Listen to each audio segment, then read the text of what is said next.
Hello, my name is Mala, and I would like to tell you about something that makes me a bit uncomfortable. So, my father acquired a new job, and we had to relocate.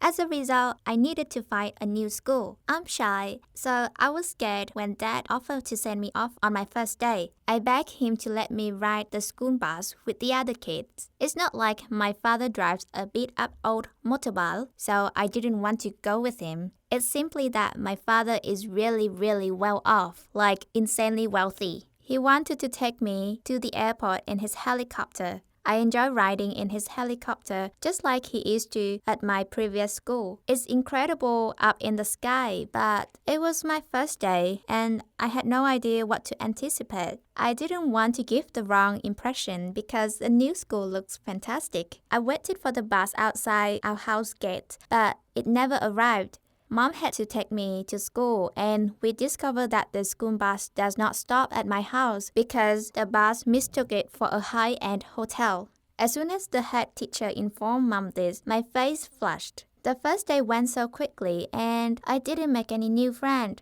Everyone was laughing at me as I walked by because when I overheard two girls discussing about my fancy backpack the next day, and then I hear them laugh and exclaim, "Little Miss Richie." I couldn't believe my family's wealth had already been publicized. It's difficult enough to be a new student, you know. I couldn't comprehend how they already knew. Later that day, while I was going to the restroom, I noticed something pinned next to the notice board. There was also a selfie of my family and me on our boat, followed by another of us in our helicopter. I dashed to the restroom and locked myself in the stall. I didn't think I'd be able to face my class again. Behind my back, everyone was giggling. I simply wish we could live like a normal family with a normal budget. Who would go to such pains to embarrass me like this if they didn't even know who I was? I became enraged and wanted to know who have done this. I figured it probably those two girls who everyone seemed to adore.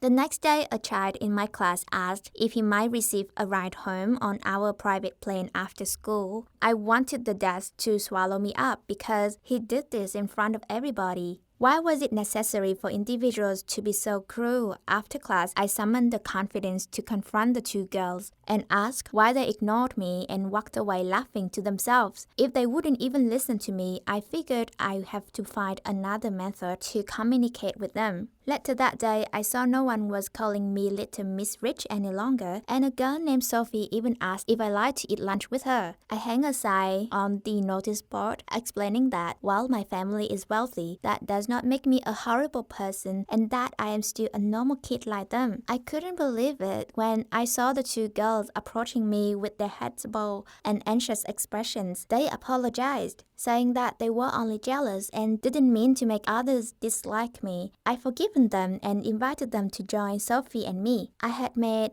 3 friends by the end of the day. Sometimes you just have to be truthful and tell folks how you really feel. They probably assume that because I am wealthy, I think I'm better than them, that I'm a spoiled brat, but I'm not like that at all. It's critical to treat others with respect since you never know someone's story until they share it with you. Don't pass judgment on others and don't be envious of them. Anyway, now that I have made some new friends and I'm settling into my new school, I even volunteered to fly the girls in my father's helicopter. They can't wait much longer. What are your thoughts on the story? Please leave your thoughts and stories in the comments area below. And remember to like and subscribe to our channel. Hello, my name is Suri and I despise drama. However, it appears that the things you despise the most in life are the things that are the most likely to happen to you. So, here's my story. I grew up in a little community in West Detroit and was a happy kid until one day everything changed. My mother thought it was time for her to go and pursue another career in another state. And why not? My mother has always been the most hardworking and sweetest person I know. She's professional and ambitious, as well as gorgeous and compassionate. In my opinion, she was the most amazing person on the planet. Even though it would be difficult for me to move to another city and leave my friends at school, I told her that it was fine since I didn't want to be in her way accomplishing her goals. She has always tried her hardest to make me happy, so I should try my hardest to do the same. It was the source of my amazement. My mother looked at me regretfully, bent her head, and muttered something I didn't understand. I begged her to repeat what she said, and there it was, the final shock of my life. My mother looked at me and said she couldn't take me with her. She claimed to be relocating to another city, but I am not. Do you know what's even worse? She informed me that I would be relocating to my father's home, and she gave me all of the necessary paperwork. At the age of 15, my mother abruptly relinquishes custody of me, and I am forced to live with my father and his family, whom I despise. My mother was the one I adored the most, but she's suddenly the one I despise the most. She let me down so badly. How can it be the people you care about the most are the ones who hurt you the most? I couldn't help but despise her and speak about her badly in front of my friends and professors, but none of them seemed to care and offer an opinion. So here's what happened next. I moved into my father's house, and he was surprisingly nice to me. I was convinced he was going to embarrass me in front of his other kids. However, it was the first time in my life that I saw affection in his eyes. Jason, his son, was not allowed to mistreat me. I had no idea what was going on, but months passed and my life returned to normal. But I was so angry that my mother didn't call me, even after I began to suspect the situation. A person cannot transform like that in a matter of days or months. So I decided to look into the problem myself because I needed to know why my mother had vanished. I had been blaming myself for months, believing that I was the reason she couldn't fulfill her goals and that she had chosen to live her life without me. But that didn't make sense to me. Why? After a few failed tries, would I give up on locating her?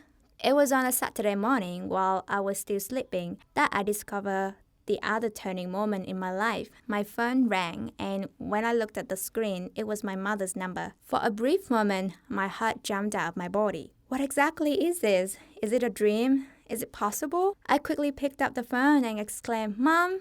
To which she replied, "I love you, and I'm sorry this is happening, but I can no longer do this. Please see me in the hospital right now." I leapt from my bed and dashed to the hospital to visit my mother without pausing for a second.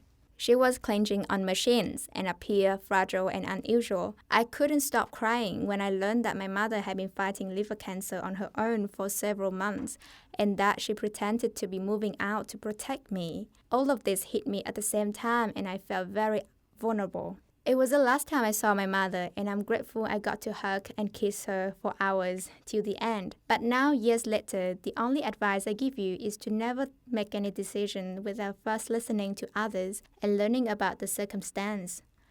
People love you the most can sometimes be the ones who hurt you the most, because they appear to love you the most. Do you have any comments on the story?